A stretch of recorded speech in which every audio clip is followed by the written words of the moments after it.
Hey guys, Joseph here with Engadget, and I have in my hands something that many of you may have been anticipating. We're here with Samsung, and they're showing us the update to this, which is the GS3, which was inspired by nature. And now what you're looking at here is the Galaxy S4. Yes, that's the actual number 4, not the Roman numeral, and as you can see, it's inspired by the GS3. From a really quick glance, you can see that there's not much difference in the design aesthetic. In fact, it kind of looks like the GS4 is a more stretched out version, and that's because this now sports a 5-inch display, and yes, it is 1080p. It is a full HD Super AMOLED panel, so Samsung's saying that's a first, and it's quite vibrant. If you want to look at this from the side, we're looking at a 7.9mm thickness, which makes it just a hair thinner than the GS3. It's also just a bit lighter at 130 grams versus the 133 of the Galaxy S3. Now, I'm just going to quickly turn it around to the back so you can see they're both white. This is what Samsung is calling frost white, but it's actually a much more pure and vivid white, much more cleaner than what you're going to see here on the GS3 or the Note 2. And of course, since this doesn't have any sort of carrier branding on it, it falls in line with the other designs you've seen on Samsung's global products.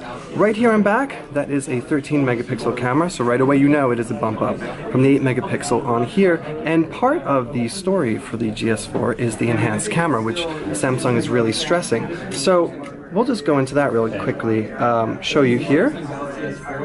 You can hear the little sounds, they're no longer water inspired. Then we'll go straight into the camera and you can see that it has an interface that it borrows, we tap here on mode, from the Galaxy camera. So you're looking at the mode wheel that you can scroll through. You have options for panorama, something Samsung is calling eraser, so that if there are photo bombers in the background, as you can see highlighted here in pink, or sort of noise or motion blur, you can take a couple burst shots, tap on that highlighted portion, and remove it from your final shot.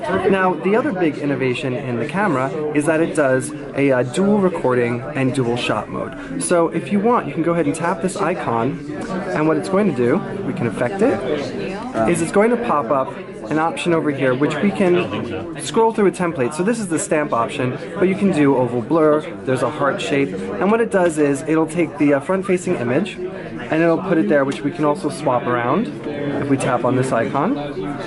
And so you can take photos, whatnot, include yourself. There's also dual recording, and that does 1080p video as well.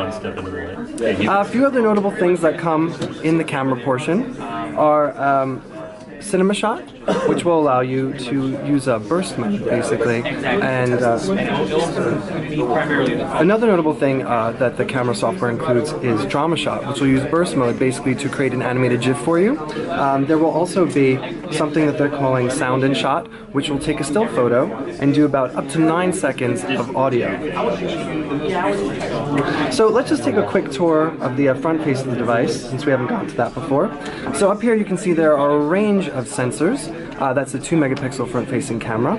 Down here, the same sort of home button layout, except the home button here is a bit blockier. It's more rectangular. It doesn't have that sort of stylized curving of the GS3. And again, the capacitive buttons for back. Let's see if we can turn it on. For back and for the taskbar are there, but they're hidden when you're not affecting them. Over here on the right, you can see there is the volume rocker and a little notch here to pull off the removable back.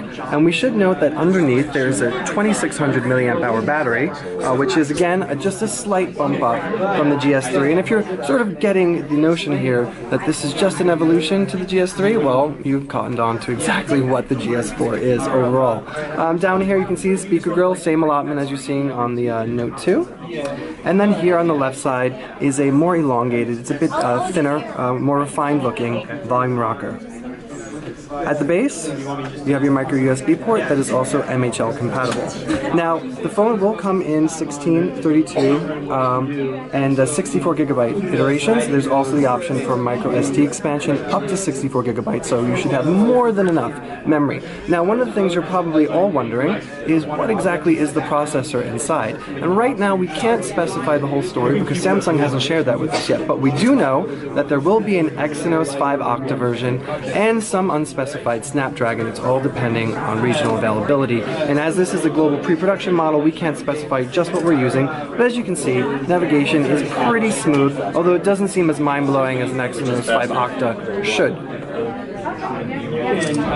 Alright, so a couple of other new innovations that Samsung's put in here, and we're going to see if we can show you, is a bunch of gestures. They're building upon what they did in the GS3 before, and so you're getting things, maybe if we can pull up Flipboard, we could show this to you. It's building it right now. But you can actually go ahead, and if you tap, or actually if you hover, AirView now works with your finger. As you can see here, we had to get pretty close, but it'll show up a preview. Just hover over Flipboard and you can see it pulls up a preview, and then if we hover very closely on one of those, it should affect bringing up the actual article. Now another thing that should be enabled, and you can go ahead and if you pull down from notifications, you'll see this icon grid here. You can go ahead and turn all these on and off. It's a very simple way to toggle them, especially for users that might be overwhelmed by what you're seeing. And while we're in here, we can just go through it really quickly and show you. You still have S-Beam, you still have NFC, you have AirView, which is enabled, which allows you to sort of hover your hand, Air Gesture, which allows you to hover over up, down, left, or right to scroll through articles. AirView Smart Stay, which unfortunately does not have the eye tracking you've all heard about. What it does is it uses facial recognition to acknowledge when you're tilting the phone up or down to scroll. So we'll go ahead and see if we can show you some of that. Now if we go back to the home screen and pull up the browser here, just by simply waving our hand up or down, we can scroll up and down the screen. We can also go side to side if the camera picks it up, and scroll through different pages within the browser. Now this also works in the gallery as well. A couple of other software features that Samsung has sort of crammed onto the GS4 is S-Translator, which it's baking into a bunch of apps, which will come with support for 10 languages, and also something they're calling S-Help to effectively make the GS4 work as a pedometer for you. Can also, right here you can see, it'll track your goals, your steps.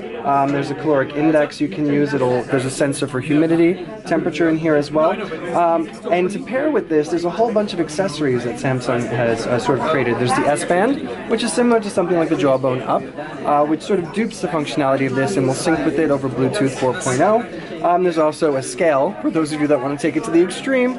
And we should note, just in general, as an accessory, the new flip cover for this looks much similar to the Note 2 and GS3, except it has a cutout preview window here, which will let you look at your alerts, any sort of notifications, look at music, and as well as reject calls.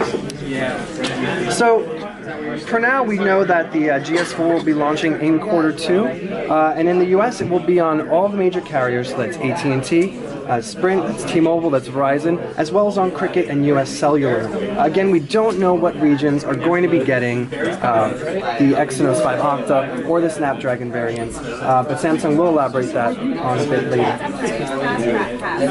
So that's it. This is the Samsung Galaxy S4. Joseph with Engadget. Thanks for watching.